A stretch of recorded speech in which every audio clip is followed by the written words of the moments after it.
여보, 제발 우리 아이 생각해요. 수지는 눈물을 떨구며 간절히 매달렸습니다.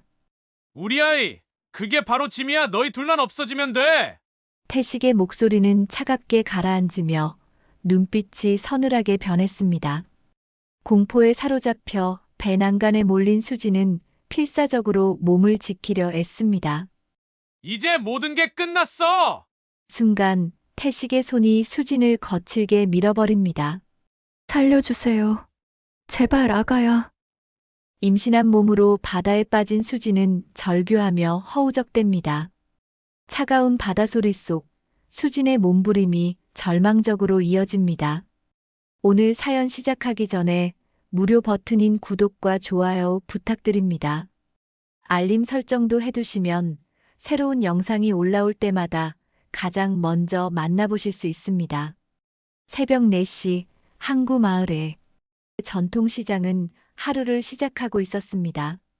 정부는 어둠 속에서도 익숙한 손놀림으로 생선들을 정리하며 가게를 열 준비를 하고 있었죠. 65세의 나이에도 불구하고 정분의 손끝은 여전히 민첩했습니다. 평생을 이 자리에서 생선을 팔아온 베테랑의 손길이었어요.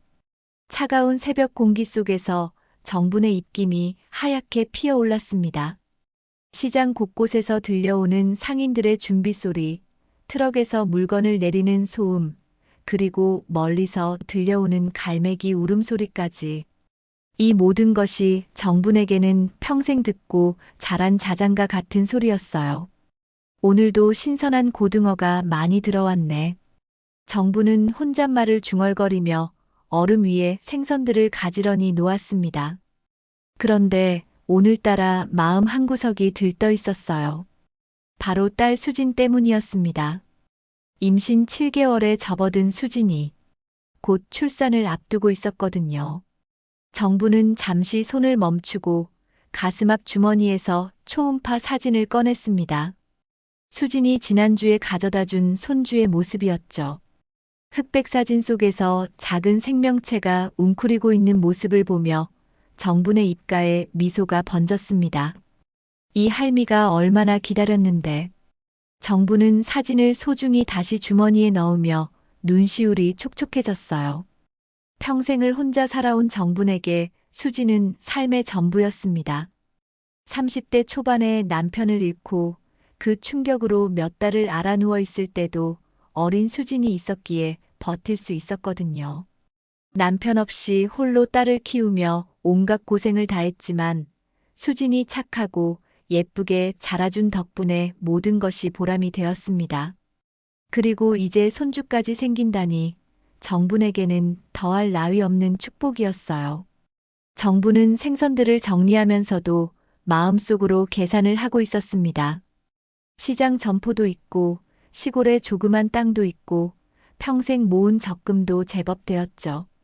이 모든 것들이 이제는 딸과 손주를 위한 것이었습니다. 특히 손주가 태어나면 교육비며 양육비며 많은 돈이 들어갈 텐데 그래도 준비는 되어 있으니 걱정할 것 없다고 생각했어요.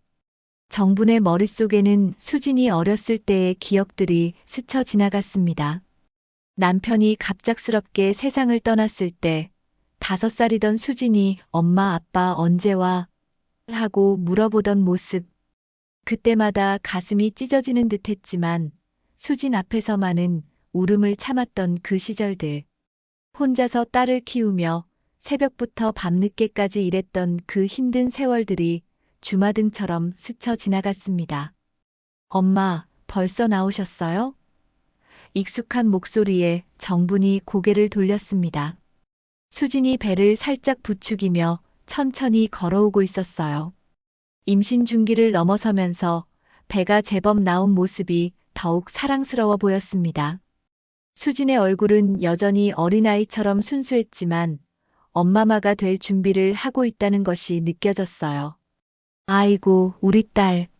몸이 무거운데 왜 이렇게 일찍 나왔어? 정부는 서둘러 수진에게 다가가 팔을 부축했습니다. 딸의 안색을 자세히 살피며 걱정스러운 표정을 지었어요. 수진의 얼굴이 평소보다 약간 창백해 보였거든요. 집에 있으니까 답답해서요. 그리고 엄마 혼자 장사 준비하시는 게 마음에 걸려서. 수진의 목소리에는 늘 그렇듯 남을 먼저 생각하는 마음이 담겨 있었습니다. 정부는 그런 딸이 대견하면서도 안쓰러웠어요. 수진은 어릴 때부터 남을 배려하는 마음이 깊어서 정작 자신의 일은 뒷전으로 미루는 습관이 있었거든요. 이 미련한 거사, 내가 몸조리 잘하는 게 어미한테는 최고의 효도야. 정부는 수진의 손을 꼭 잡으며 말했습니다. 딸의 손이 평소보다 차가운 것 같아서 자신의 두 손으로 감싸주었어요. 손주 건강하게 낳는 것 외에는 아무것도 신경 쓰지 마. 수지는 어머니의 따뜻한 손길에 마음이 놓였습니다. 하지만 마음 한구석에서는 남편에 대한 걱정이 자꾸만 올라왔어요. 최근 태식의 행동이 영 이상했거든요. 밤늦게 전화 통화를 하거나 서류들을 뒤적이거나 보험 관련 이야기를 자꾸 꺼내거나 두 모녀가 정답게 이야기하고 있는 동안 멀리서 한 남자가 이쪽을 바라보고 있었습니다. 바로 수진의 남편 태식이었어요. 겉보기에는 점잖은 양복 차림의 중년 남성이었지만 그의 표정에는 묘한 그림자가 드리워져 있었습니다. 태식의 눈빛에는 계산적이고 차가운 무언가가 숨어 있었어요. 태식은 주머니에서 휴대폰을 꺼내 무언가를 확인했습니다. 화면에는 빨간 글씨로 된 독촉 문자들이 가득했어요. 대출금 연체 최종 통지, 신용카드 결제일 경과, 이자, 납부 독촉 등등. 빚 독촉, 대출 연체 경고, 카드값 미납 통지까지. 휴대폰 화면을 가득 채운 것은 모두 돈과 관련된 압박이었습니다. 태식의 빚은 이미 감당할 수 없는 수준에 이르렀습니다. 무역업을 한다고 허풍을 떨었지만 실제로는 이런저런 잡다한 사업에 손을 댔다가 모두 실패하고 말았거든요. 게다가 도박까지 손을 댄 후로는 빚의 규모가 눈덩이처럼 불어났어요. 이제는 사채 업체들까지 독촉을 해오는 상황이었습니다. 젠장. 태식은 작은 소리로 욕을 내뱉으며 휴대폰을 주머니에 다시 집어넣었습니다. 그리고 다시 아내와 장모를 바라봤어요. 평화롭게 대화하는 두 모녀의 모습이 태식에게는 오히려 짜증스럽게 느껴졌습니다. 저들은 돈 걱정 없이 편안하게 살고 있는데 자신만 이런 지옥 같은 상황에 빠져 있다는 생각이 들었거든요. 태식은 속으로 계산을 하고 있었습니다. 장모 정분이 가진 재산들, 수진 명의로 되어 있는 각종 보험들, 그리고 곧 태어날 아이의 태아보험까지 모든 것을 합치면 상당한 금액이 될 것이었어요. 특히 수진의 생명보험금과 태아보험금만 해도 억대가 넘을 것이었습니다. 태식의 머릿속에서는 이미 어두운 계획들이 스멀스멀 피어오르고 있었습니다. 정분과 수진은 아직 태식이 지켜보고 있다는 것을 모른 채 계속 이야기를 나누고 있었습니다. 정부는 수진의 배를 살짝 어루만지며 말했어요. 이 아이가 태어나면 할미가 얼마나 예뻐할지 몰라. 맛있는 것도 많이 사주고 좋은 데도 많이 데리고 다니고. 아, 그리고 교육도 제대로 시켜야지. 할미가 못 배운 한을 손주는 풀어야지. 엄마, 아직 태어나지도 않았는데 벌써 그런 생각을 하세요? 수진이 웃으며 말했습니다.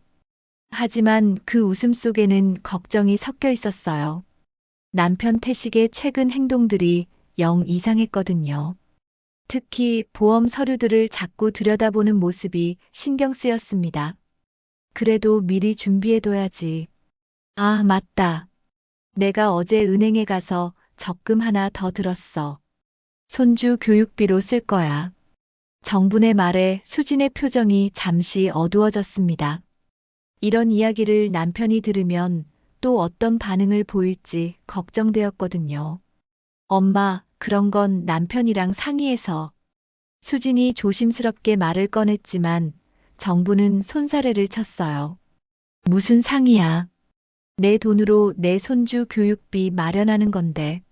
정분의 목소리에는 확신이 담겨 있었습니다.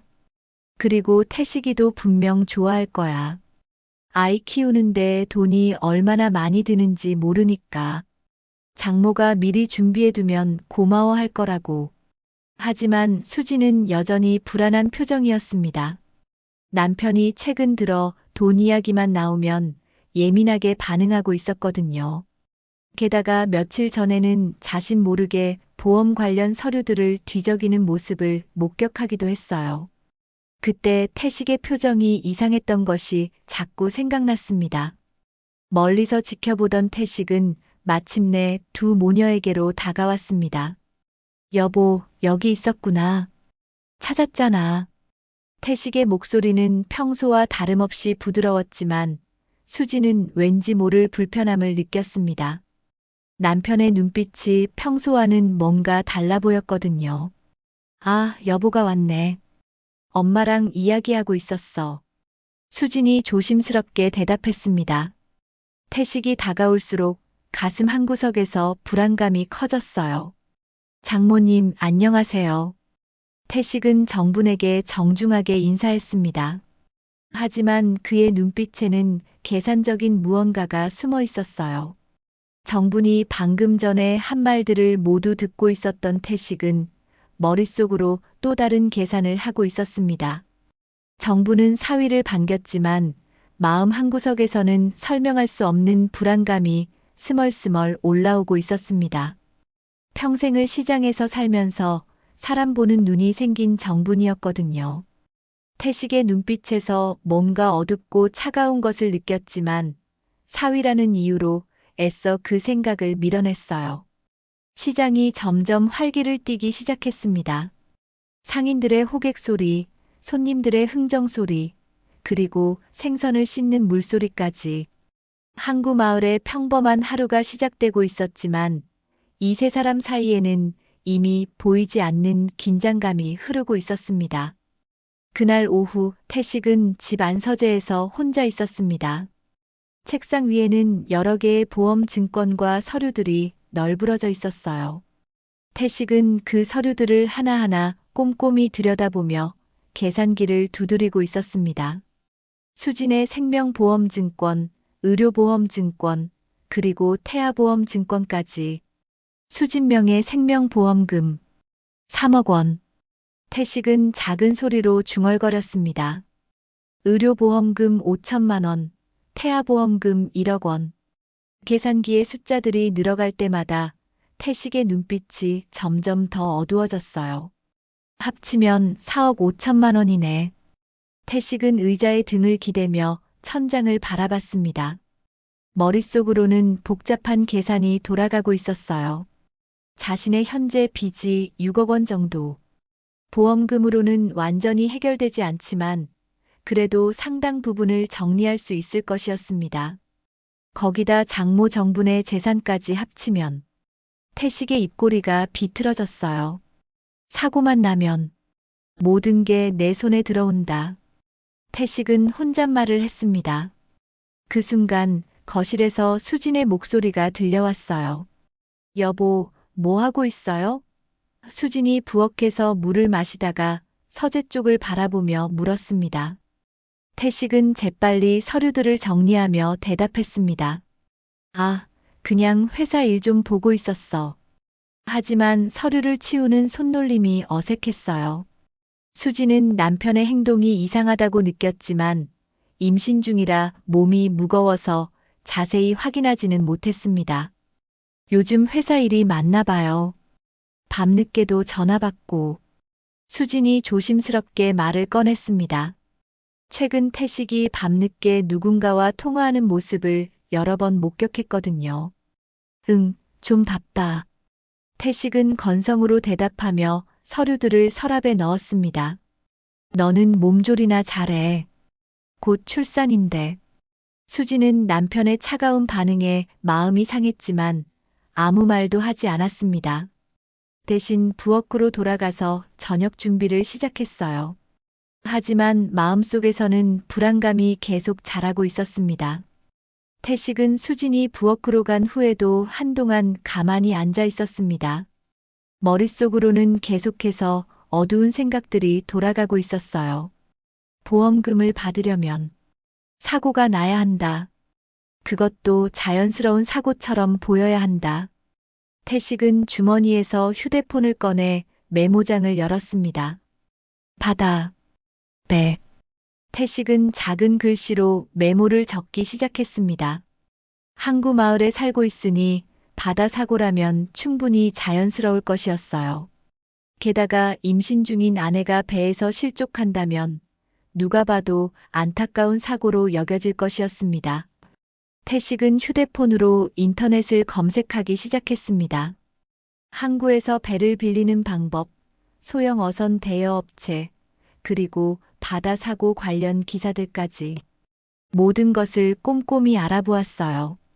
계획은 점점 구체화되고 있었습니다. 그때 현관문이 열리는 소리가 들렸습니다. 정분이 시장 일을 마치고 돌아온 것이었어요. 수진아, 엄마 왔다. 정분의 밝은 목소리가 집안에 울려 퍼졌습니다. 엄마. 수진이 기뻐하며 현관으로 나갔습니다. 정분은 큰 봉지를 들고 있었어요. 오늘 시장에서 좋은 갈치가 들어와서 사왔다. 임신부한테 좋다더라. 정분은 딸의 얼굴을 살피며 말했습니다. 엄마, 고마워요. 그런데 너무 많이 사오신 것 같은데. 수진이 봉지를 받으며 말했습니다. 많긴 뭘 많아. 너랑 손주 생각하면 이것도 부족해. 정부는 수진의 배를 살짝 쓰다듬었어요. 아이고, 배가 많이 나왔네. 이제 정말 얼마 안 남았구나. 모녀가 정답게 이야기하는 모습을 보며 태식은 서재에서 나왔습니다. 장모님 들어오셨어요. 태식의 인사는 평소와 같았지만 정부는 사위의 표정에서 뭔가 어색한 것을 느꼈어요. 응, 태식아. 오늘 하루는 어땠어? 정분이 물었습니다.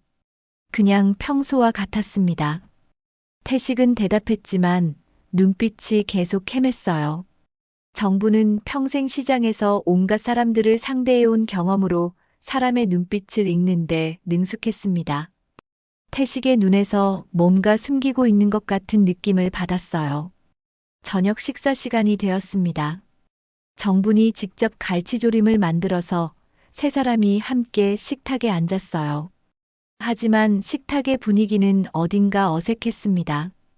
태식은 계속 휴대폰만 들여다보고 있었고 수지는 남편의 행동이 신경 쓰여서 제대로 식사에 집중할 수 없었어요. 태식아, 식사할 때는 휴대폰 좀 내려놓지? 정분이 조심스럽게 말했습니다. 아, 죄송합니다. 급한 연락이 와서. 태식은 휴대폰을 내려놓았지만 표정이 좋지 않았어요. 실제로는 사채업자들의 독촉 전화와 메시지 때문에 신경이 곤두서 있었거든요. 요즘 일이 많이 바쁜가 봐요? 정분이 물었습니다. 네, 좀 복잡한 일들이 있어서요. 태식의 대답은 성의가 없었습니다. 정분은 사위의 태도가 예전과 많이 달라졌다는 것을 느꼈어요. 처음 수진과 결혼할 때는 그래도 예의 바르고 착한 사람이라고 생각했는데 최근 들어서는 뭔가 변한 것 같았습니다. 그런데 태식아, 혹시 주말에 시간 되면 우리 바다 구경이나 다녀올까? 정분이 제안했습니다. 수진이도 집에만 있으면 답답할 텐데 바람도 쐬고. 태식의 눈빛이 순간적으로 변했습니다. 바다라는 단어에 뭔가 떠오른 듯 했어요. 그것도 좋겠네요. 태식이 대답했는데 목소리에 묘한 흥미가 섞여 있었습니다. 수지는 남편의 반응이 이상하다고 느꼈습니다. 평소라면 그런 제안에 별로 관심을 보이지 않았는데 오늘은 왜 그렇게 적극적으로 대답했을까요? 여보, 괜찮을까요? 제가 임신 중인데. 괜찮을 거야. 조심히만 하면. 태식의 대답이 너무 빨랐습니다. 마치 이미 생각해둔 답변인 것처럼요. 그럼 내가 배를 준비해 줄게. 태식이 갑자기 말했습니다. 장모님은 시장 일도 바쁘시니까 제가 알아서 할게요. 정부는 사위가 적극적으로 나서는 것이 고마웠지만 한편으로는 의아하기도 했어요. 평소 같으면 그런 일을 귀찮아했을 텐데 말이죠. 그래, 그럼 태식이가 알아서 해봐. 작은 배면 충분할 거야. 정분이 말했습니다. 네, 제가 적당한 배를 빌려놓겠습니다. 태식의 답변에는 이상한 확신이 담겨 있었어요. 식사를 마친 후 태식은 다시 서재로 들어갔습니다. 그리고 휴대폰으로 배 대여 업체들을 검색하기 시작했어요. 하지만 단순히 나들이용 배를 찾는 것이 아니었습니다. 태식이 찾고 있는 것은 사고를 위장하기에 적합한 배였어요. 2인승 소형 어선, 안전장비 최소화. 태식은 중얼거리며 검색을 계속했습니다.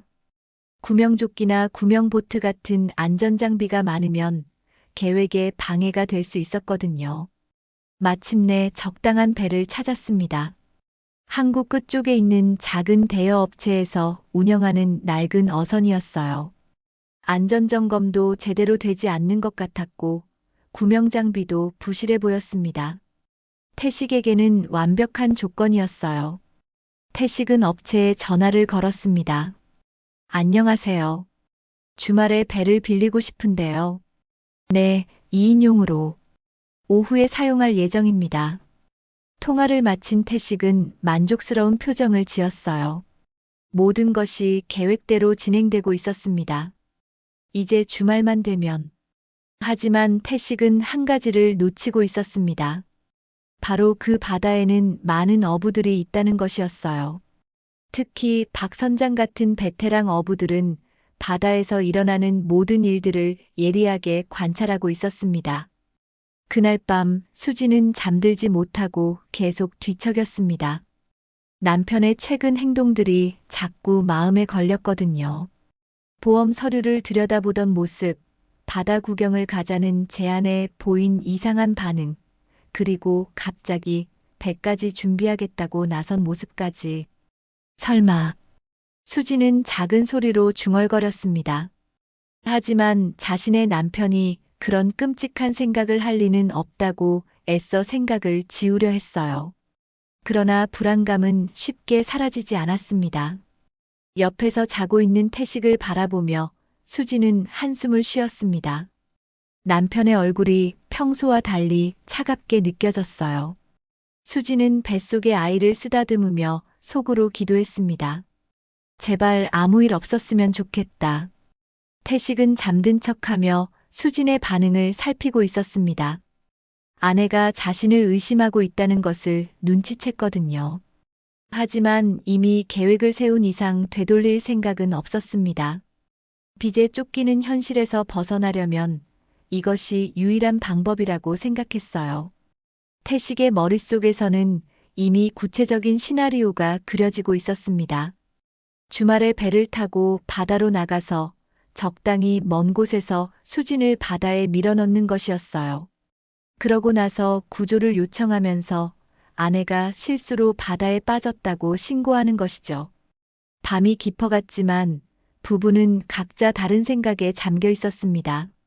한 명은 불안에 떨고 있었고 다른 한 명은 끔찍한 계획을 구체화하고 있었어요. 그리고 이 모든 것을 모르는 정부는 손주를 만날 날만을 손꼽아 기다리고 있었습니다. 주말이 되었습니다. 태식은 일찍부터 일어나서 바다로 나갈 준비를 하고 있었어요. 겉으로는 평범한 나들이 준비처럼 보였지만 태식의 마음속에는 전혀 다른 계획이 들어 있었습니다. 태식은 거울을 보며 자신의 표정을 연습했어요. 자연스럽게 아무것도 모르는 남편처럼. 여보, 준비됐어요? 수진이 방에서 나오며 물었습니다. 임신복 위에 얇은 카디건을 걸친 모습이 더욱 연약해 보였어요. 수진의 배는 7개월째에 접어들면서 제법 불러 있었고 걸음걸이도 조심스러웠습니다. 응, 다 준비됐어. 오늘 날씨도 좋고. 태식은 일부러 밝은 목소리로 대답했습니다. 하지만 수지는 남편의 눈빛에서 뭔가 이상한 것을 느꼈어요. 평소와 달리 너무 들떠 있는 것 같았거든요. 정부는 부엌에서 김밥을 싸고 있었습니다. 바다에 나가면 배가 고플 텐데 이거라도 가져가라. 정부는 정성스럽게 만든 김밥을 도시락통에 담으며 말했어요. 그리고 수진아, 배에서는 조심해야 한다. 임신 중이니까 절대 무리하지 말고. 네, 엄마. 조심할게요. 수진이 대답했지만 마음속에서는 계속 불안감이 자라고 있었습니다. 며칠 전부터 남편의 행동이 너무 이상했거든요. 특히 바다 구경을 가자고 했을 때의 그 적극적인 반응이 계속 머릿속에서 맴돌았어요. 장모님, 저희는 이만 다녀오겠습니다. 태식은 정분에게 인사했습니다. 평소보다 더 정중한 태도였어요. 마치 마지막 인사처럼. 그래, 조심히 다녀와. 그리고 수진이 몸 상태 잘 봐가면서 정분이 당부했습니다. 하지만 마음 한구석에서는 설명할 수 없는 불안감이 올라왔어요. 태식의 표정에서 뭔가 어색한 것을 느꼈거든요. 두 사람은 집을 나서서 항구로 향했습니다. 항구는 주말임에도 불구하고 여전히 분주했어요. 어부들이 새벽부터 나가서 잡아온 생선을 정리하고 있었고 관광객들도 여기저기 보였습니다. 태식은 미리 연락해둔 배 대여 업체로 향했어요. 여기가 맞나요? 수진이 낡은 간판을 보며 물었습니다. 다른 대여 업체들에 비해 시설이 많이 낙후돼 보였어요. 응, 여기가 맞아. 가격도 저렴하고. 태식은 대답하며 업체 사장을 찾았습니다. 실제로는 가격 때문이 아니라 안전장비가 부실한 곳을 일부러 선택한 것이었어요. 어서 오세요. 전화 주신 분이시죠? 대여업체 사장이 나타났습니다. 50대 중반쯤 되어 보이는 남자였는데 얼굴에 바다바람을 많이 맞아 거칠어 보였어요. 네, 맞습니다. 2인용 배 말씀드렸던. 태식이 말하자 사장은 한쪽 구석에 정박해 있는 작은 어선을 가리켰습니다. 저 배입니다. 엔진도 잘 돌아가고 조작도 간단해요. 사장의 설명을 들으며 태식은 배를 살펴봤습니다. 생각보다 더 낡아 보였지만 태식에게는 오히려 좋았어요. 사고로 꾸미기에 더 적합했거든요. 구명조끼는 있나요? 수진이 걱정스럽게 물었습니다. 아, 그거요? 있긴 한데. 사장이 머뭇거렸어요. 좀 오래된 거라 상태가. 그래도 쓸만은 합니다. 태식은 속으로 만족했습니다. 구명조끼마저 제대로 된 것이 없다니 완벽한 조건이었어요. 괜찮습니다. 가까운 곳만 나갔다 올 거라서. 계약을 마친 후 두 사람은 배에 올랐습니다. 수지는 배가 생각보다 작고 낡은 것을 보며 불안해했어요. 여보, 정말 괜찮을까요? 이 배로. 괜찮아. 엔진도 잘 돌아가고. 태식은 수진을 안심시키며 배를 출발시켰습니다. 하지만 수진의 불안감은 쉽게 가라앉지 않았어요. 배가 천천히 항구를 벗어나기 시작했습니다. 처음에는 다른 배들과 어부들이 많이 보였지만 점점 멀어질수록 인적이 드물어졌어요. 수지는 바다 바람을 맞으며 잠시나마 기분이 좋아지려 했지만 남편의 이상한 행동 때문에 완전히 릴렉스할 수는 없었습니다. 역시 바다는 좋네요. 답답했던 마음이 조금 풀리는 것 같아요. 수진이 말했지만 목소리에는 여전히 불안이 섞여 있었어요. 그러게. 오랜만에 둘이 나오니까 좋다. 태식도 대답했지만 눈빛은 계속 차갑게 바다를 바라보고 있었어요. 적당한 장소를 찾고 있었거든요. 사람들 눈에 띄지 않으면서도 나중에 사고로 꾸밀 수 있는 곳을. 그때 멀리서 다른 배 한 척이 지나가는 것이 보였습니다. 바로 박 선장의 배였어요. 박 선장은 평생을 바다에서 살아온 베테랑 어부였습니다. 55세의 나이에도 불구하고 여전히 매일 새벽부터 바다로 나가서 고기를 잡고 있었죠. 박 선장은 망원경으로 주위를 살피다가 태식과 수진의 배를 발견했어요. 저 배는 뭐지? 관광객들인가? 박 선장은 중얼거리며 그들의 배를 지켜봤습니다. 뭔가 이상한 느낌이 들었거든요. 저 배 좀 봐. 저렇게 여유롭게. 수진이 박 선장의 배를 가리키며 말했습니다.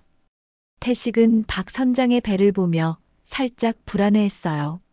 다른 배가 너무 가까이 있으면 계획에 차질이 생길 수 있었거든요. 우리도 저쪽으로 가보자. 태식은 박 선장의 배와 반대 방향으로 배를 몰기 시작했습니다. 배가 점점 바다 깊숙한 곳으로 들어갔습니다. 육지가 멀어질수록 수진의 불안감도 커졌어요. 주위를 둘러봐도 다른 배들은 점점 보이지 않았고 육지도 아득히 멀어져만 갔습니다. 여보, 너무 멀리 나가는 것 같은데 이 정도에서 돌아가면 안 될까요? 수진이 걱정스럽게 말했습니다. 뱃속의 아기도 걱정되었고 남편의 행동도 점점 더 이상해지고 있었거든요. 좀 더 나가자. 바다가 이렇게 예쁜데. 태식은 수진의 제안을 무시했습니다. 이미 마음을 정한 이상 되돌아갈 생각은 없었어요. 태식의 목소리에는 평소와 다른 차가운 기운이 섞여 있었습니다. 수진은 남편의 태도가 이상하다고 느꼈습니다. 평소라면 자신의 말을 들어줬을 텐데 오늘은 왜 이렇게 고집을 부리는 걸까요? 게다가 표정도 평소와 너무 달랐어요. 마치 다른 사람처럼 차갑고 무표정했습니다. 여보, 제가 임신 중이라서 너무 멀리 나가면. 수진이 다시 한번 말해보려 했지만 태식은 듣지 않았습니다. 한편 박 선장은 계속해서 태식과 수진의 배를 지켜보고 있었어요. 베테랑 어부의 직감으로 뭔가 이상하다는 것을 느꼈거든요. 임신부가 탄 배가 왜 그렇게 먼 바다로 나가는 걸까? 그것도 안전장비도 제대로 갖춰지지 않은 낡은 배로. 이상하네. 박 선장은 중얼거리며 망원경을 다시 들어 그들의 배를 확인했습니다. 거리가 점점 멀어지고 있었지만 여전히 관찰할 수 있었어요. 태식의 배는 계속해서 바다 깊숙이 들어가고 있었습니다. 이제 다른 어떤 배도 보이지 않는 외진 곳이었어요. 태식은 주위를 둘러보며 만족스러운 표정을 지었습니다. 이제 계획을 실행할 때가 온 것이었어요. 여보.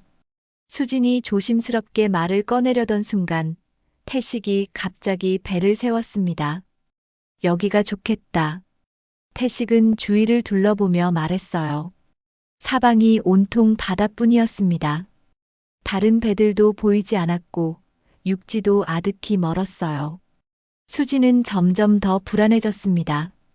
이런 외진 곳까지 와서 뭘 하려는 걸까요?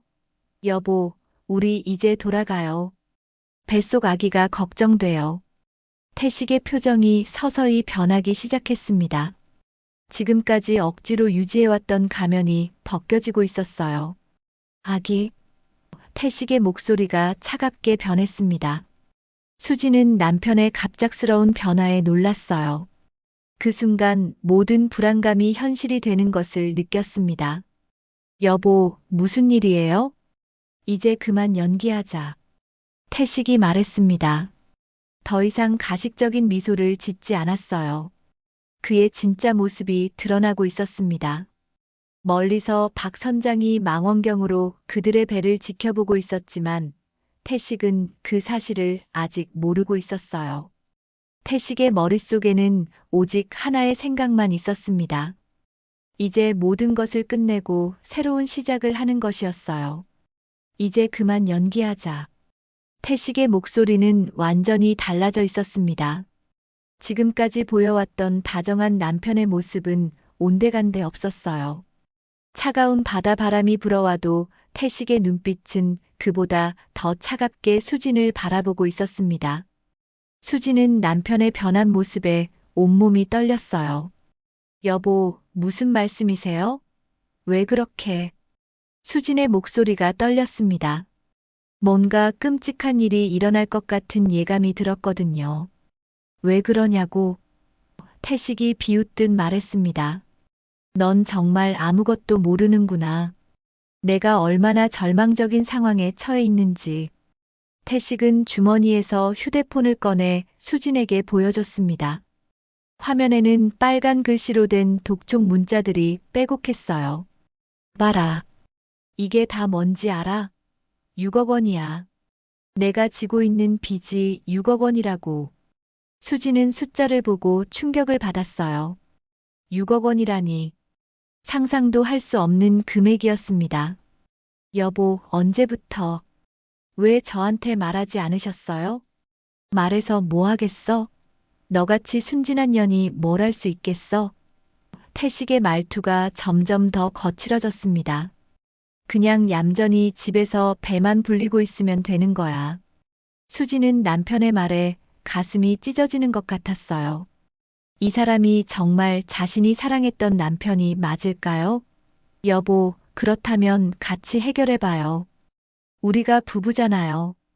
같이 해결. 태식이 웃었습니다. 하지만 그 웃음에는 따뜻함이라곤 찾아볼 수 없었어요. 6억 원을 어떻게 같이 해결한다는 거야? 너는 임신부고 나는 이미 신용불량자야. 태식은 배의 난간에 기대며 수진을 바라봤습니다. 하지만 방법이 하나 있긴 해. 아주 간단한 방법이. 수진은 남편의 눈빛에서 소름 끼치는 무언가를 느꼈어요. 무슨 방법이에요? 너랑 내 뱃속에 있는 그것만 없어지면 된다. 태식의 말이 차갑게 떨어졌습니다. 수지는 남편의 말을 이해하는 순간 온몸에 소름이 돋았어요. 여보, 설마 그런 생각을. 그런 생각? 맞아, 바로 그런 생각이야. 태식은 더 이상 숨기지 않았습니다. 너 명의로 되어 있는 보험금이 얼마인지 알아? 생명보험 3억, 의료보험 5천, 태아보험 1억. 합치면 4억 5천만 원이야. 수진의 얼굴이 창백해졌습니다. 남편이 자신을 보험금 때문에. 여보, 제발. 우리 아이는 아무 잘못도 없어요. 잘못? 태식의 목소리가 더욱 차가워졌습니다. 잘못은 내가 너 같은 가난한 집딸을 아내로 맞은 거지. 그리고 계획 없이 아이까지 가진 거고. 수진의 눈에 눈물이 고였습니다. 남편이 이런 사람이었다니. 자신과 아이를 돈으로밖에 보지 않았다니. 여보, 저는 당신을 사랑했는데. 사랑? 태식이 콧방귀를 뀌었어요. 사랑으로 빚을 갚을 수 있어? 사랑으로 사채업자들을 막을 수 있어? 세상은 그렇게 달콤하지 않아. 한편 멀리서 박 선장은 망원경으로 그들의 배를 지켜보고 있었습니다. 거리가 멀어서 대화 내용은 들을 수 없었지만 두 사람의 몸짓으로 봐서는 뭔가 심각한 일이 벌어지고 있는 것 같았어요. 저게 뭔 일이지? 박 선장은 중얼거리며 배를 그쪽으로 몰기 시작했습니다. 하지만 거리가 꽤 멀어서 당장 도착하기는 어려워 보였어요. 태식은 박 선장의 배가 이쪽으로 오고 있다는 것을 아직 모르고 있었습니다. 태식의 관심은 오직 수진에게만 집중되어 있었거든요. 자, 이제 선택해. 태식이 수진에게 다가서며 말했습니다. 쉽게 갈 거야? 아니면 힘들게 갈 거야? 수진은 뒤로 물러났지만 배 위에서 갈 곳은 많지 않았습니다. 여보, 제발. 아이 생각해요. 우리 아이 생각해요. 그 아이 때문에 더 복잡해지는 거야. 태식이 소리쳤습니다. 아이가 태어나면 돈이 더 많이 들어가고 내 빚은 더 늘어날 뿐이야. 수지는 남편의 말에 절망했어요. 그동안 자신이 얼마나 착각하고 있었는지 깨달았습니다. 태식은 처음부터 자신을 사랑한 것이 아니라 자신의 가치를 돈으로만 계산하고 있었던 거예요. 여보, 정말 그런 마음으로 저와 결혼하신 거예요? 수진이 간신히 물었습니다. 결혼? 태식이 비웃었어요. 결혼은 계약이야. 서로에게 도움이 되는 계약. 그런데 지금 너는 나한테 짐이 되고 있어. 수지는 배의 난간에 등을 기댄 채 더 이상 물러설 곳이 없었습니다. 태식은 천천히 다가오고 있었고 그의 눈에는 광기가 서려 있었어요. 여보, 마지막으로 한 번만 생각해 보세요. 수진이 애원했습니다. 우리 아이만큼은. 아이 하지 마. 태식이 화를 냈습니다. 그 아이 때문에 내 인생이 더 꼬이는 거야. 너희 둘만 없으면 모든 게 해결돼. 태식의 손이 수진을 향해 뻗어졌습니다. 수진은 본능적으로 배를 감싸며 뒤로 물러섰어요. 하지만 배의 끝까지 밀려난 상황에서 더 이상 갈 곳은 없었습니다. 제발요. 수진의 마지막 간청이었어요. 그 순간 멀리서 엔진 소리가 들려왔습니다.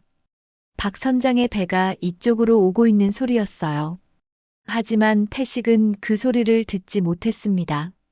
분노와 광기에 사로잡혀 있었거든요. 이제 끝이야. 태식이 외치며 수진을 향해 손을 뻗었습니다. 수진은 눈을 감고 뱃속의 아이를 생각했어요. 미안해, 아가. 엄마가 널 지켜주지 못해서. 수진의 마음속에는 태어나지도 못할 아이에 대한 미안함과 사랑만이 가득했습니다. 박 선장은 망원경을 통해 위급한 상황을 목격했어요.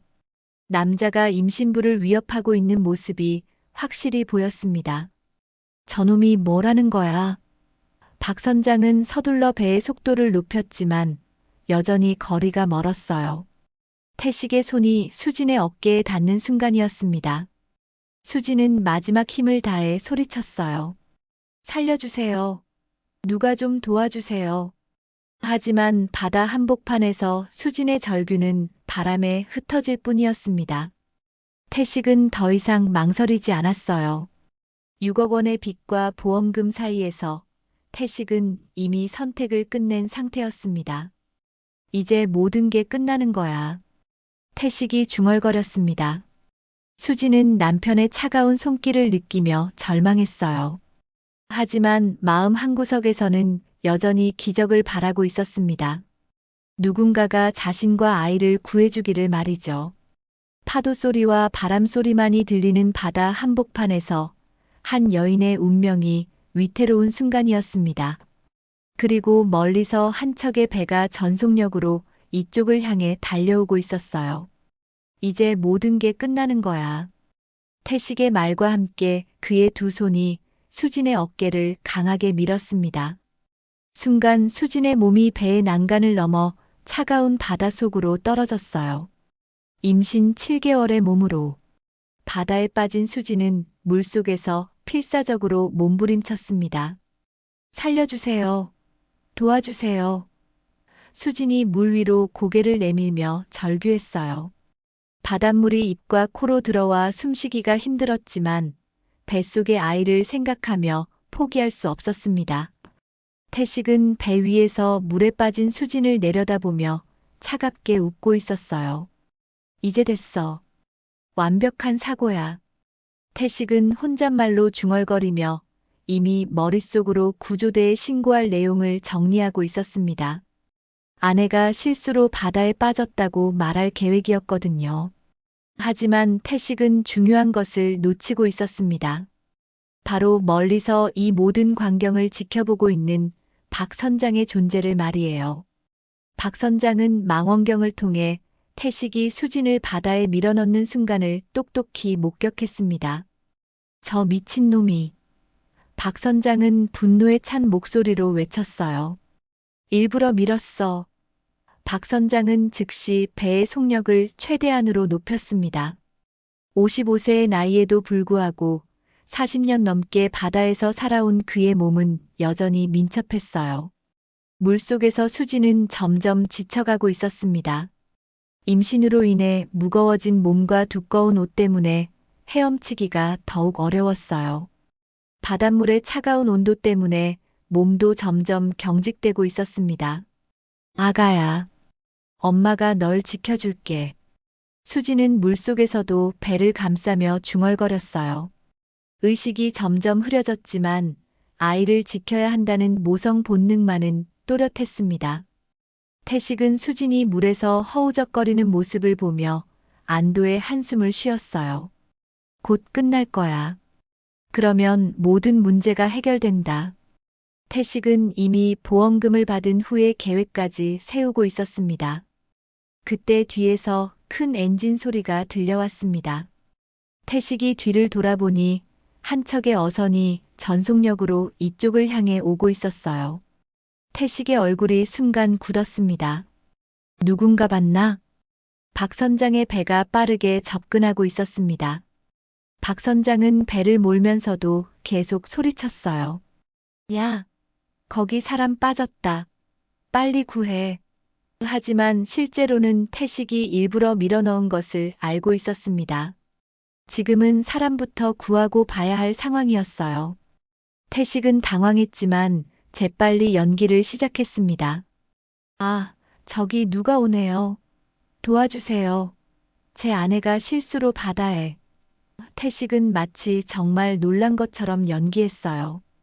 박 선장의 배가 도착했을 때 수지는 이미 의식을 잃고 물에 떠 있었습니다. 박 선장은 재빨리 물에 뛰어들어 수진을 구해냈어요. 오랜 바다 경험으로 단련된 그의 몸은 차가운 바닷물도 개의치 않았습니다. 이 사람 임신부 아닙니까? 박 선장이 수진을 배 위로 끌어올리며 소리쳤어요. 수진의 배를 보고 임신부라는 것을 즉시 알아챘습니다. 네, 맞습니다. 제 아내입니다. 태식은 걱정스러운 표정을 연기하며 대답했어요. 하지만 박 선장은 태식의 연기에 속지 않았습니다. 이미 모든 것을 봤으니까요. 박 선장은 우선 수진을 살리는 것에 집중했습니다.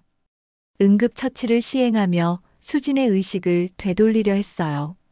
일어나세요. 정신 차리세요. 박 선장의 간절한 목소리가 바다 위에 울렸습니다. 다행히 수진이 기침을 하며 의식을 되찾았어요.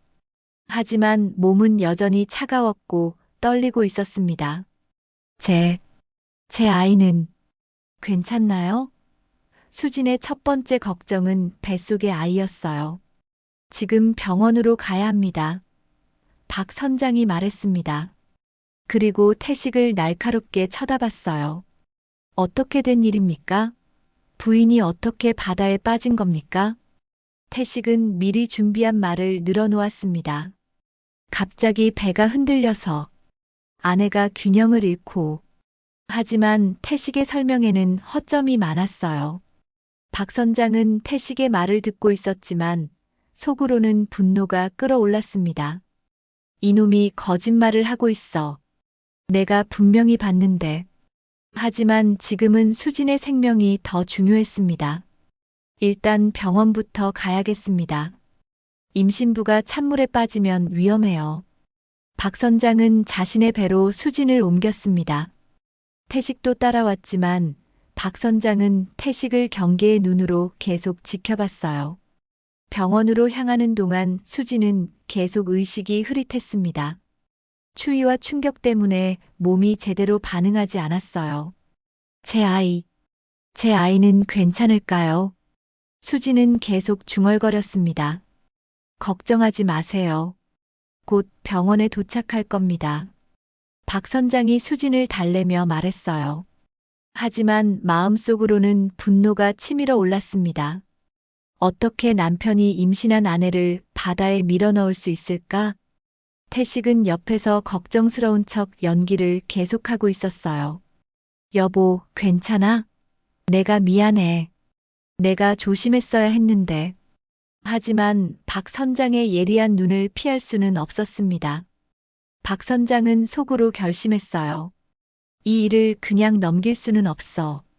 경찰에 신고해야 해. 하지만 우선은 수진의 안전이 최우선이었습니다. 마침내 항구에 도착했습니다. 미리 연락을 받은 구급차가 대기하고 있었어요. 의료진들이 수진을 응급실로 옮겼고 태식도 따라갔습니다. 박 선장은 항구에서 혼자 남아 생각에 잠겼어요. 오늘 본 광경을 어떻게 처리해야 할지 고민스러웠습니다. 하지만 한 가지는 확실했어요. 태식이 거짓말을 하고 있다는 것이었습니다. 정분 씨한테 알려야겠어. 박 선장은 중얼거렸습니다. 정분과는 오랜 이웃 사이였고 수진의 어머니에게 이 사실을 알려야 한다고 생각했어요. 한편 병원에서는 수진에 대한 응급처치가 진행되고 있었습니다. 의사들은 산모와 태아의 상태를 점검하고 있었어요.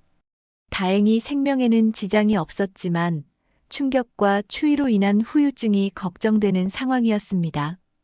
태식은 병원 복도에서 기다리면서도 계속 계산을 하고 있었어요. 계획이 실패했어. 어떻게 해야 하지? 태식의 머릿속에는 여전히 돈에 대한 생각만 가득했습니다. 그리고 박 선장은 항구에서 정분에게 전화를 걸고 있었어요. 이 모든 진실을 알려야 할 때가 온 것입니다.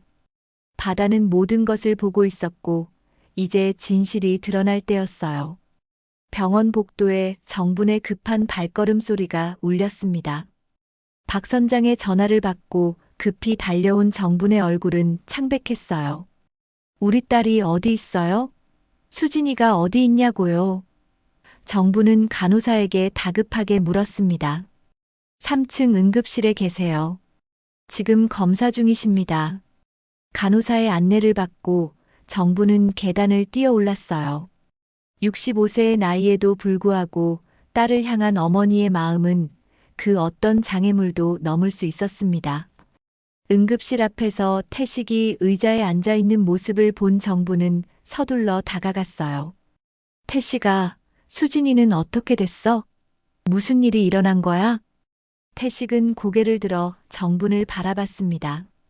눈가가 약간 붉어져 있어서 마치 울었던 것처럼 보였어요. 하지만 실제로는 연기였습니다. 장모님, 죄송합니다. 제가 조심하지 못해서. 무슨 소리야? 도대체 무슨 일이 일어났다는 거야?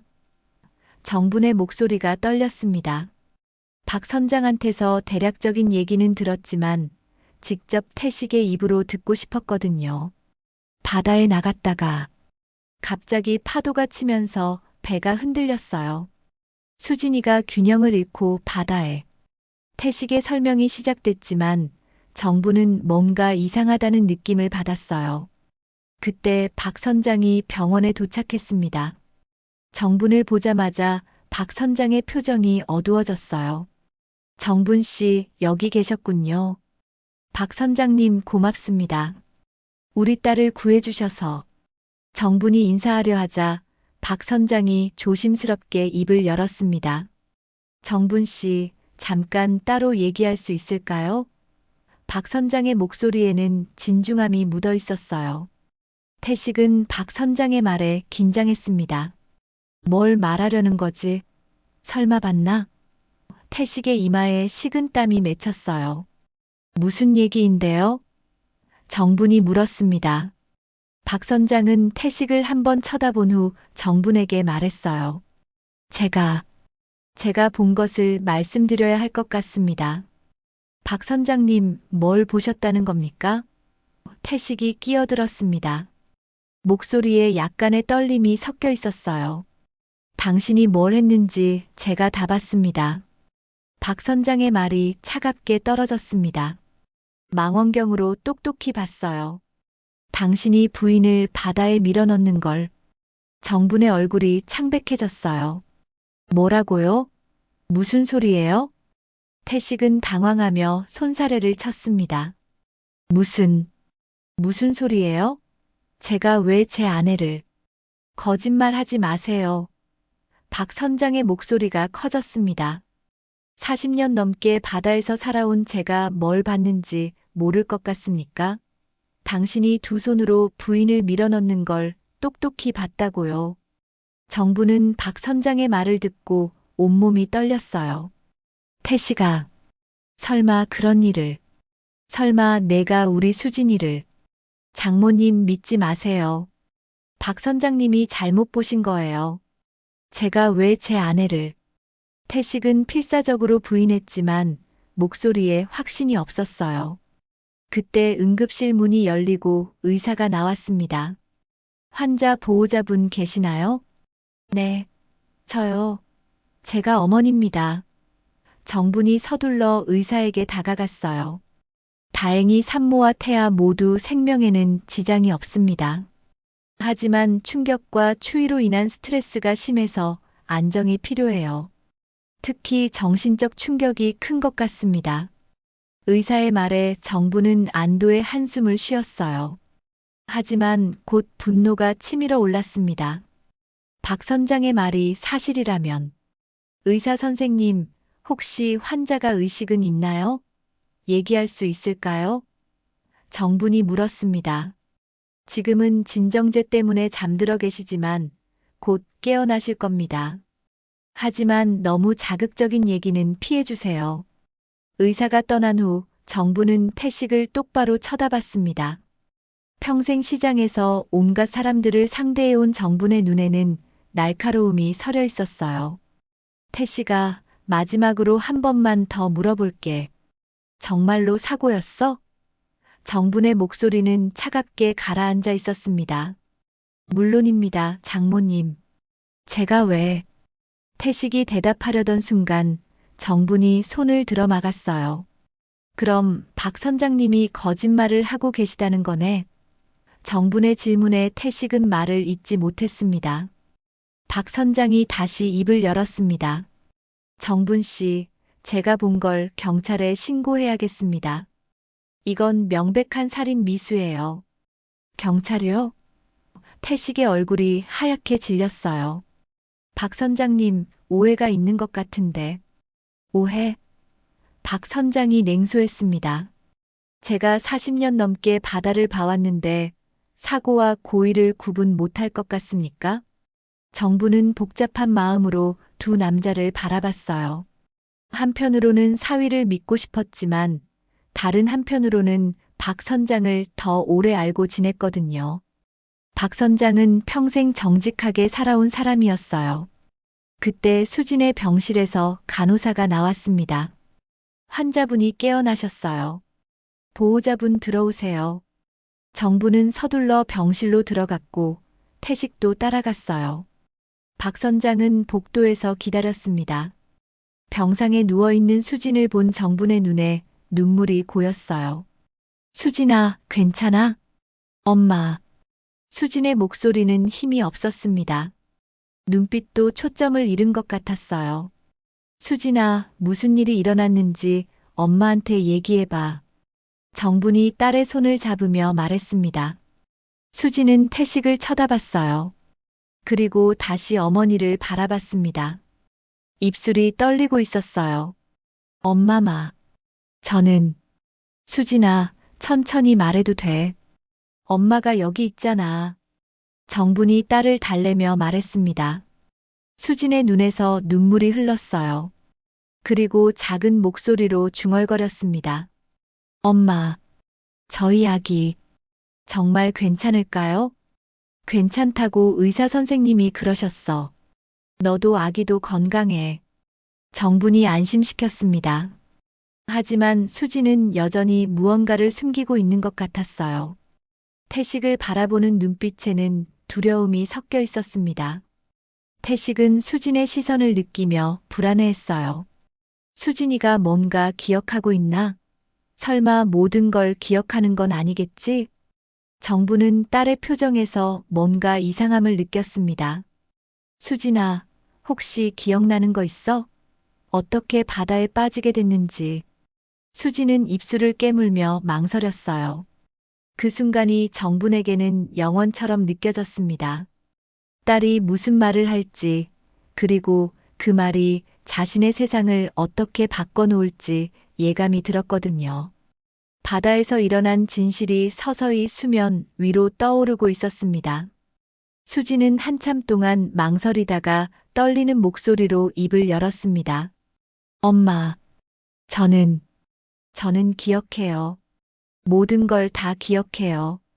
수진의 눈에서 눈물이 흘러내렸어요. 정부는 딸의 손을 더욱 꽉 잡았습니다. 뭘 기억한다는 거야, 수진아. 여보가 저를. 수진이 태식을 바라보며 말을 시작했지만 태식이 급히 끼어들었어요. 수진아, 넌 충격을 받아서 기억이 헷갈리는 거야. 의사 선생님도 그렇게 말씀하셨잖아. 태식의 목소리에는 절망감이 섞여 있었습니다. 하지만 수진은 고개를 저었어요. 아니에요. 저는 모든 걸 기억해요. 6억 원의 빚 얘기도, 보험금 얘기도, 그리고 수진의 목소리가 떨렸습니다. 저와 아기가 없어지면 모든 게 해결된다고 하신 것도. 정분의 얼굴이 창백해졌어요. 뭐라고? 태식이가 그런 말을. 장모님, 수진이가 지금 정신이 혼란스러운 상태예요. 물에 빠져서 산소 부족으로. 태식이 변명하려 했지만 수진이 더 큰 목소리로 말했습니다. 엄마, 그이가 저를 바다에 밀어 넣었어요. 수진의 절규가 병실에 울렸습니다. 두 손으로 제 어깨를 밀면서 이제 모든 게 끝난다고 말했어요. 정부는 딸의 말에 충격을 받아 한동안 말을 하지 못했어요. 그동안 품고 있던 의심이 현실이 되는 순간이었습니다. 수진아, 거짓말이지? 정분의 목소리가 떨렸습니다. 태식이가 정말 그런 일을. 태식은 발악하듯 소리쳤습니다. 거짓말입니다. 장모님, 수진이가 지금 환각을 보고 있는 거예요. 제가 왜 제 아내를. 그때 박 선장이 병실로 들어왔습니다. 정분 씨, 경찰이 왔습니다. 제가 신고했어요. 곧이어 2명의 경찰관이 병실에 들어왔어요. 누가 태식 씨입니까? 저입니다만. 태식의 목소리가 떨렸습니다. 부인을 바다에 밀어 넣었다는 신고가 접수됐습니다. 동행해 주시기 바랍니다. 잠깐요. 이건 오해입니다. 태식이 소리쳤지만 경찰관은 단호했어요. 박 선장이 경찰관에게 말했습니다. 제가 목격자입니다. 망원경으로 똑똑히 봤어요. 저 남자가 임신한 부인을 고의로 바다에 밀어넣는 걸. 수진도 힘겹게 말을 이었습니다. 경찰관님, 제가 피해자예요. 남편이 보험금 때문에 저를. 태식은 마지막 발악을 했습니다. 이건 모두 거짓말입니다. 수진이가 정신착란을 일으키고 있는 거예요. 하지만 경찰관이 태식에게 수갑을 채웠어요. 일단 서에 가서 자세한 얘기를 들어보겠습니다. 태식이 끌려나가면서 수진을 바라봤습니다. 그 눈빛에는 원망과 분노가 섞여 있었어요. 수진아, 내가 나를 이렇게 만들었어. 내와 그 아이 때문에. 정분이 태식을 향해 소리쳤습니다. 이 나쁜 놈아, 어떻게 임신한 아내를. 하지만 이미 태식은 경찰관들과 함께 복도로 사라진 후였어요. 병실에 정적이 흘렀습니다. 정부는 딸의 손을 잡고 눈물을 흘리고 있었어요. 수진아, 미안해. 엄마가 그런 놈을 사위로 받아들여서. 엄마 잘못이 아니에요. 수진이 작은 목소리로 말했습니다. 저도 모르고 있었어요. 남편이 그런 사람인 줄. 박 선장이 조심스럽게 말했어요. 정분 씨, 다행히 제가 봐서 구할 수 있었지만 정말 위험한 상황이었습니다. 박 선장님 정말 고맙습니다. 정분이 고개를 숙였어요. 선장님이 아니었다면 우리 딸과 손주가. 며칠 후 태식의 진실이 모두 밝혀졌습니다. 경찰 조사 결과 태식은 실제로 6억 원이 넘는 빚을 지고 있었고 사채업자들에게 쫓기고 있었어요. 게다가 수진의 보험금을 노리고 있었다는 증거들도 나왔습니다. 법정에서 보험회사 조사관이 증언했습니다. 피고인 태식은 사건 발생 일주일 전에 피해자의 보험 약관을 자세히 문의했습니다. 특히 사고사에 대한 보험금 지급 조건을 집요하게 물어봤어요. 박 선장도 증언대에 섰습니다. 저는 40년 넘게 바다에서 살아왔습니다. 사고와 고의를 구분 못할 정도로 눈이 어둡지 않아요. 분명히 봤습니다. 피고인이 두 손으로 부인을 바다에 밀어넣는 걸. 태식은 법정에서도 끝까지 부인했지만 증거는 너무나 확실했어요. 수진의 증언, 박 선장의 목격담, 그리고 보험 관련 증거들까지. 피고인 태식은 살인미수와 보험사기 미수 혐의로 징역 15년을 선고합니다. 판사의 판결이 떨어졌을 때 방청석에 앉아있던 정부는 복잡한 마음이었어요. 법정을 나오면서 정부는 수진에게 말했습니다. 이제 정말 끝난 거야, 수진아. 수진은 어머니의 팔을 잡으며 말했어요. 엄마, 저는 어떻게 살아야 할까요? 우리가 함께 살면 돼. 정분이 딸을 꼭 안으며 말했습니다. 너와 손주, 그리고 나. 우리 세 명이서 새로 시작하는 거야. 수지는 어머니의 품에서 울었어요. 그동안 억누르고 있던 감정들이 한꺼번에 터져 나왔습니다. 정부는 딸을 달래며 속으로 다짐했어요. 이제 진짜 새 출발이야. 그놈 때문에 우리가 무너질 순 없어. 박 선장도 두 모녀를 바라보며 안도의 한숨을 쉬었습니다. 바다가 모든 진실을 드러낸 것이었어요. 정의는 늦었지만 결국 승리했습니다. 법정 밖에서 기자들이 몰려들었지만 정부는 딸을 보호하며 집으로 향했어요. 이제 정말로 새로운 시작을 해야 할 때였습니다. 태식이 노렸던 돈이 아니라 진정한 사랑으로 손주를 키워나갈 때였어요. 바다는 내 아버지를 삼키지 않았지만 그놈의 욕심은 삼켜버렸구나. 정분이 중얼거렸습니다. 이제 정말로 모든 것이 끝난 것이었어요. 3개월이 지났습니다. 항구. 마을에는 다시 평온이 찾아왔어요. 정부는 여전히 새벽 4시에 일어나 시장으로 향했지만 이제는 혼자가 아니었습니다. 수진이 곧 출산을 앞두고 있어서 정분의 마음은 설렘과 걱정이 교차하고 있었어요. 엄마, 벌써 나가세요? 수진이 부엌에서 물을 마시며 나왔습니다. 배가 많이 불러서 걸음걸이가 더욱 조심스러웠어요. 하지만 3개월 전과는 달리 얼굴에 생기가 돌았습니다. 응, 오늘 좋은 생선이 많이 들어온다더라. 너는 푹 쉬어. 곧 출산인데. 정부는 딸의 배를 살짝 쓰다듬었어요. 이 아이가 언제 나올지 모르니까 항상 준비하고 있어야 해. 수지는 어머니의 따뜻한 손길에 미소 지었습니다. 네, 엄마. 조심히 다녀오세요. 정부는 시장으로 가면서 지난 3개월을 돌이켜봤어요. 태식의 재판이 끝난 후 처음에는 수진이 많이 힘들어했었습니다. 배신감과 충격으로 며칠간 말도 제대로 하지 못했었거든요. 하지만 시간이 흐르면서 조금씩 회복되고 있었어요. 시장에 도착한 정부는 평소보다 더 열심히 장사를 했습니다. 손주가 태어나면 돈이 더 많이 필요할 것이었거든요. 그런데 마음 한구석에서는 뿌듯함도 있었어요. 그 끔찍한 사건을 겪고도 딸과 손주가 건강하게 살아있다는 것 자체가 기적 같았습니다. 정분 씨, 오늘도 일찍 나오셨네요.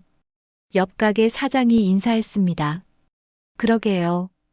요즘은 더 바빠졌어요. 곧 손주가 태어날 예정이라서. 정분의 목소리에는 자부심이 묻어 있었어요. 아, 그렇구나. 그런데 사위는 어떻게 됐어요? 옆 가게 사장이 조심스럽게 물었습니다. 정분의 표정이 잠시 어두워졌어요. 그런 사람은 이제 우리와 아무 상관없어요.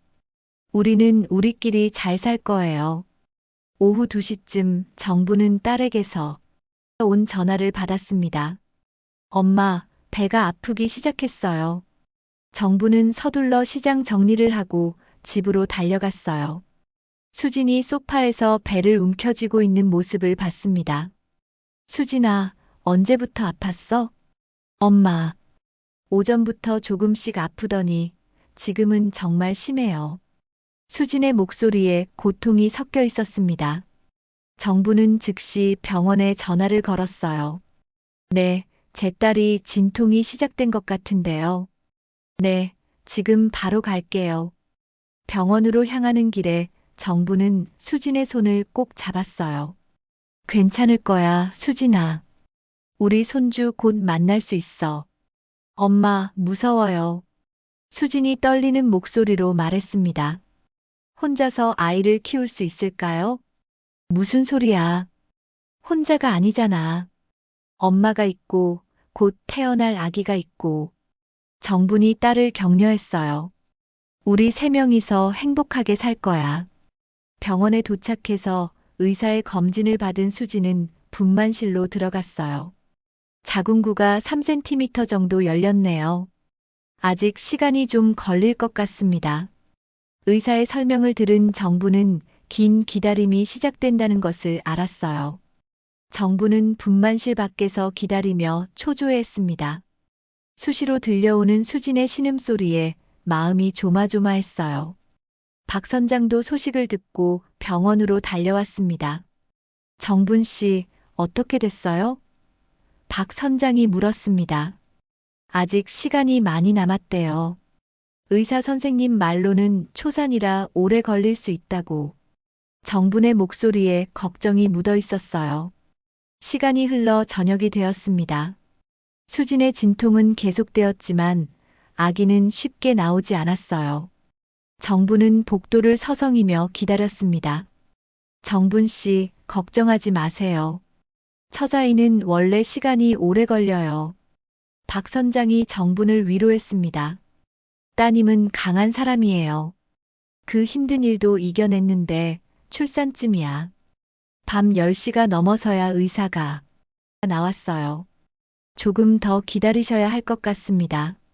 산모는 열심히 노력하고 계세요. 정부는 밤새도록 잠을 이루지 못했어요. 분만실에서 들려오는 수진의 목소리가 점점 지쳐가는 것 같아서 마음이 아팠습니다. 다음 날 새벽 5시가 되어서야 분만실 문이 열렸어요. 간호사가 활짝 웃으며 나왔습니다. 축하드려요. 건강한 아들입니다. 정분의 눈에 눈물이 고였어요. 정말요? 우리 손주가? 수진이는 괜찮아요? 네, 산모도 아기도 모두 건강합니다. 좀 힘들어 하시지만 괜찮으세요. 간호사가 말했습니다. 곧 간호사가 작고 빨간 아기를 품에 안고 나왔어요. 아기가 작은 목소리로 울고 있었습니다. 정부는 그 모습을 보며 감동으로 눈물을 흘렸습니다. 와, 정말 예쁘네요. 할머니 닮았어요. 간호사가 웃으며 말했어요. 우리 손주. 정말 우리 손주네요. 정분이 떨리는 목소리로 말했습니다. 산모님은 지금 회복실에 계세요. 많이 지치셔서 좀 쉬셔야 해요. 몇 시간 후에 보실 수 있을 겁니다. 의사가 설명했어요. 정부는 조심스럽게 손주를 바라봤어요. 간호사가 안고 있는 작은 생명체가 너무나 소중하게 느껴졌습니다. 박 선장도 옆에서 미소 지으며 바라봤어요. 정말 건강해 보이네요. 축하합니다. 선장님 정말 고맙습니다. 선장님이 아니었다면 이 아이를 만날 수도 없었을 거예요. 정분이 진심으로 감사를 표했습니다. 오후가 되어서야 수진을 만날 수 있었어요. 수진은 창백하고 지쳐 보였지만 아기를 보는 눈빛만은 반짝였습니다. 엄마, 우리 아들이에요. 수진의 목소리는 약했지만 행복에 차 있었어요. 정부는 딸의 손을 잡으며 말했어요. 고생 많이 했어, 수진아. 정말 대견해. 며칠간 병원에서 회복한 후 수진과 아기는 집으로 돌아왔어요. 정부는 손주를 돌보며 행복해했습니다. 새벽에 일어나는 것도 밤에 잠을 설치는 것도 전혀 힘들지 않았어요. 수진아, 이 아이 이름은 뭐로 할 거야? 정분이 물었습니다. 엄마가 지어주세요. 엄마가 이 아이의 생명의 은인이세요. 수진이 말했어요. 정부는 잠시 생각하더니 말했어요. 바다에서 살아났으니까 바다 해자를 써서 혜준이 어떨까? 혜준이. 좋은 이름이네요. 수진이 웃으며 동의했어요. 몇 주가 지나면서 일상은 완전히 바뀌었습니다. 정부는 시장 일을 조금 줄이고 손주 돌보는 일에 더 많은 시간을 쏟았어요. 수진도 점점 회복되면서 아이를 돌보는 일에 익숙해졌습니다. 어느 날 저녁 정부는 혜준이를 안고 바다를 바라보며 중얼거렸어요. 이 아이는 욕심이 아니라 사랑으로 키우리라. 할미가 못 배운 한을 이 아이는 풀어야지. 수진이 옆에서 말했습니다. 엄마, 정말 감사해요. 엄마가 아니었다면 저는 어떻게 됐을지. 무슨 소리야. 가족끼리 뭘. 정분이 딸의 어깨를 토닥였어요. 이제 우리는 새로운 시작이야. 그 나쁜 일들은 다 잊고 이 아이만 생각하며 살자. 멀리서 라디오에서 트로트가 흘러나왔어요. 정부는 손주를 안고 그 음악에 맞춰 살짝 몸을 흔들었습니다. 수진도 옆에서 미소 지으며 바라봤어요. 바다는 모든 걸 보고 있었구나. 정분이 중얼거렸습니다. 나쁜 것은 삼켜버리고 좋은 것은 다시 돌려주고. 해가 지는 바다를 바라보며 세 세대가 함께 서 있었어요. 할머니, 엄마, 그리고 갓 태어난 아기. 그들 앞에는 새로운 희망이 펼쳐져 있었습니다. 정분의 눈에는 눈물이 고였지만 이번에는 슬픔의 눈물이 아니라 희망의 눈물이었어요. 세상에는 여전히 나쁜 사람들이 있지만 그보다 더 많은 선한 사람들이 있다는 걸 알았거든요. 혜준아, 할미가 너를 잘 키워줄게. 이 세상에 사랑이 얼마나 소중한지 가르쳐 줄게. 정분의 다짐이 바닷바람에 실려 퍼져나갔습니다. 오늘 사연 들어주셔서 감사합니다. 구독과 좋아요는 큰 힘이 됩니다.